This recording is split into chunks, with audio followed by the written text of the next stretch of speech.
માળિયાહાટીના તાલુકાના પાણીધ્રા ગામે એક લોક ડાયરામાં જૂનાગઢ જિલ્લાના સાંસદ રાજેશ ચુડાસમા પર ભાજપના આગેવાનો ભારતીય ચલણી નોટોનો કર્યો વરસાદ। બીજી તરફ જૂનાગઢ લોકસભાના કોંગ્રેસ ઉમેદવાર હીરાભાઈ જોટવા પર તેમના સમર્થકોએ ભારતીય ચલણનો કર્યો છે વરસાદ।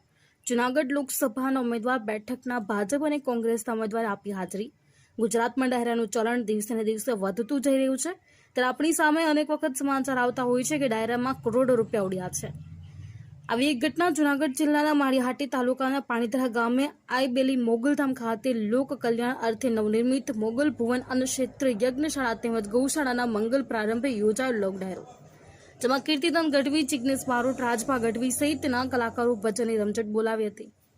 આ ભજનની રમઝટ વચ્ચે ભારતીય ચલણી નોટોનો વરસાદ જોવા મળ્યો હતો, જેમાં જૂનાગઢ જિલ્લાના સાંસદ રાજેશ ચુડાસમા, પ્રસિવા સોલંકી, દિલીપસિંહ સોદિયા સહિતના ભાજપના આગેવાનો ભારતીય ચલણી નોટોનો વરસાદ કર્યો હતો।